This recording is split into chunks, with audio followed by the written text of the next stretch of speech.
The last section of this chapter has to do with solving chemical problems. The book calls this dimensional analysis. I've touched on this when we were doing some of the prefix conversions, but we're going to get into it again. I learned this as the factor label method. You may have heard it as train tracks, goalposts, things like that. But the factor label method is what I call it. Again, whatever you call it doesn't really matter as long as it makes sense to you. You can call it Dr. B's effort to cause me mental pain or anguish. That works too.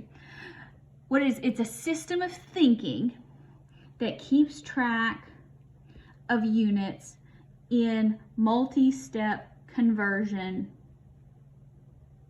problems. Now, all of your life, mathematically, you have done things line by line according to a formula. This is very different than that. So this is like an anti-algebra. And when I learned how to do it, I absolutely hated it. And I was like, I would rather do this algebraically. And so I understand your feeling. But I promise if you invest the effort to learn how to do this, it will succeed so well in chemistry, and even more so when you get to physics, where we're doing with lots of different units and lots of different ways. And I can do algebra, I can do math, but when I am doing scientific work, I think exclusively in terms of units. I work problems by my units. I don't look at numbers. So remember, units are our friends. Units are our friends. All right, so what we do is we set up equalities. We set them up in fraction form. And so we're going to call these conversion factors. And then we line them up right next to each other, where the units that are on the top and on the bottom are alternated. So ultimately they cancel out, and what you want to have as your final unit is on the top. Or if you're dealing with something like density, you have grams on the top, cubic centimeters on the bottom. So you think, what is our unit? And then you line up the things in your problem based on what you know according to that. So let's start our own list of conversion factors. Here, if you're dealing with your sheet, again, this will not be available to you on the test, but great for working homework problems. Now, when I give you a conversion factor, remember, we're going to call this an equality. So that means it does not count towards your significant figures. Okay, now even though these are going to have some decimals in them sometimes. Okay, so 1 inch, 2.54 centimeters. 1 foot, 12 inches. 1 yard, 3 feet, or you can say 36 inches. 1 mile, 5,280 feet. 1 liter, 1.06 quarts. 1 gallon, 4 quarts. 1 quart, 2 pints. 1 pint, 2 cups. 1 milliliter equals 1 cubic centimeter, or 1 cc. 1 minute, 60 seconds. I always say SEC. 1 hour, 60 minutes, or 3,600 seconds. You can figure that out, or you can just learn it. Remember, 1 day, 24 hours. Moving down, 1 kilogram, 2.2 pounds. 1 pound, 454 grams. And that's all we're going to do for now. We'll come back and fill out some of these others a little bit later in the semester, but that should get you started. Keep this handy. So those are going to be your equalities. Now, sometimes you'll see that there's the conversion factor or the equality. This is an equality. We set it in a fraction, it's a conversion factor. That it's given in the problem. If it's given in the problem, now remember, so this is the equality because it has an equal sign. And then when we make it a fraction, it's going to become a conversion factor. So what we're going to do is we always start with what we know, which is this. We say we want 1.76 yards. Now, we don't need to use this here because it's given in the problem. That makes it easier. I'm not always that nice, but the book is. So, do we want our final answer to be in yards? No, we want it in meters. So, where did I start and where am I going? And then you think, how can I get there? What do I need to move around? How do I get there? So, we don't want yards. So that means we want it to go away, so it needs to be on the bottom. So yards on the top, yards on the bottom. Okay, now let's move this equality around.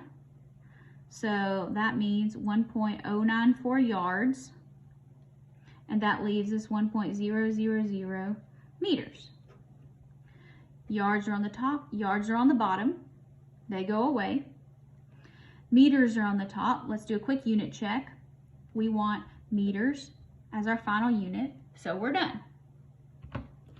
And I know most of you could have done that algebraically, and you're correct. Now, but when we get into multi-step problems, this becomes a lot more helpful. Okay, so a couple of things here.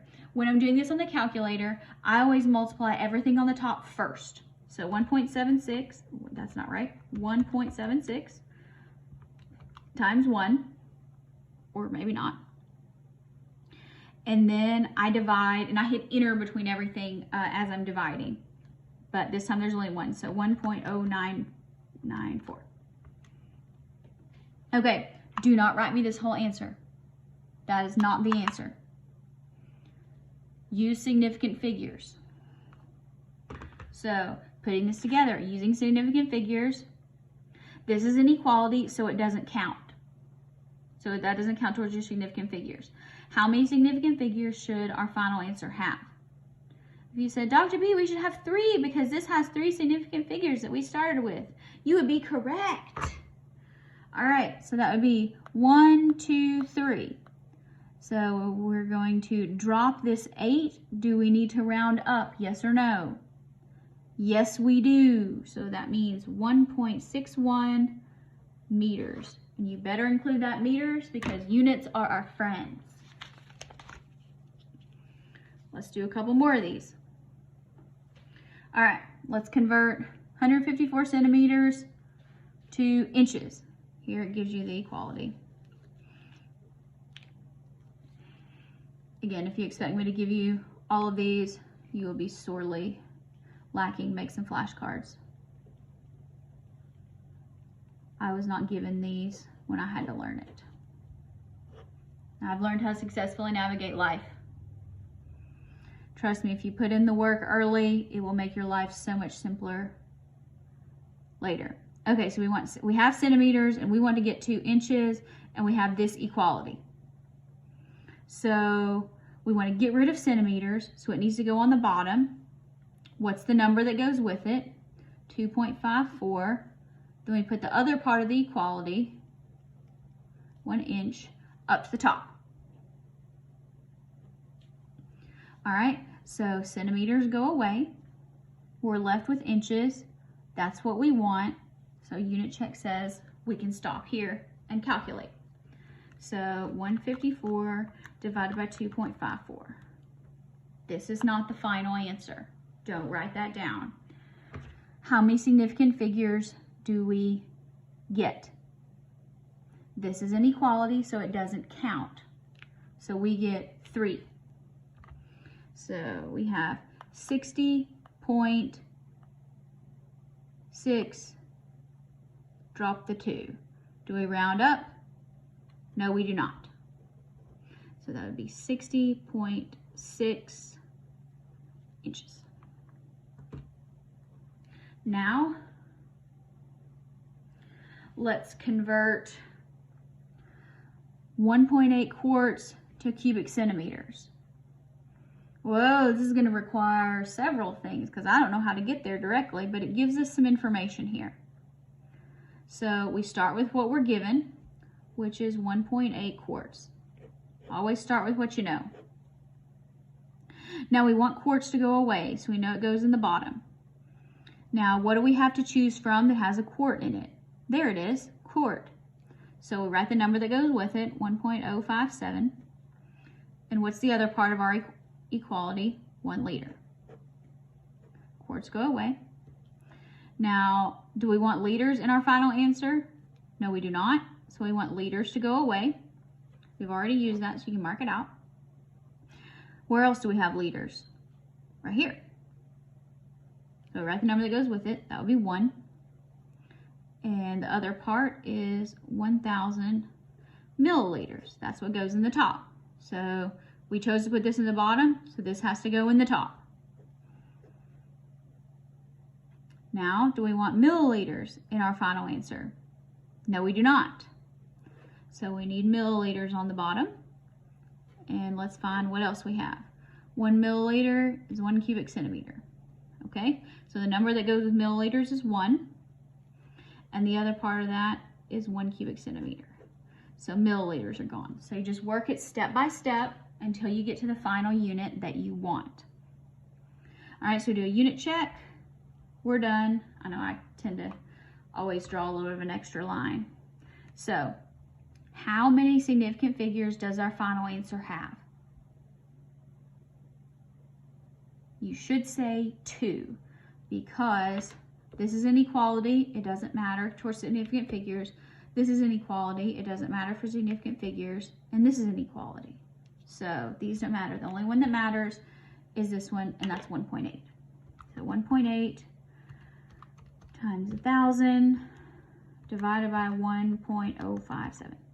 Ooh, 0.057. Okay, so we get 2 significant figures. So that would be 1, 2. And then we're going to drop this. So do we need to round up or down? I guess technically we round down. So we got 1.7. And the rest of these just become trailing zeros. So that'd be 1,700 cubic centimeters. So that's how you round when it has to do with large numbers and significant figures. Let's convert 109 millimeters to inches. Here's our conversions. So you try, pause the video, try it first. 109 millimeters. All right, do I want millimeters? No. Where do I have millimeters? Right here, so they go in the bottom, 10. And what goes with that? Centimeters. Do I want centimeters in my final answer? No, so it needs to go away. So 2.54 and inches. Okay, so what doesn't cancel out? Inches and inches. Unit check says good to go. Now, here's where I'm going to teach you how to make fewer errors with your calculator. How many significant figures do we get in our final answer? If you said 3 because it's 109, you are correct. So 109 times 1 times 1. Okay, so multiply everything on the top. If you want to put that in the calculator, great. I'm not going to waste my time. Now, when you do this, divide, or you have to use parentheses. I'm bad at using parentheses, so I tend to just do it this way. 10, and then hit enter, and then I divide again, 2.54. All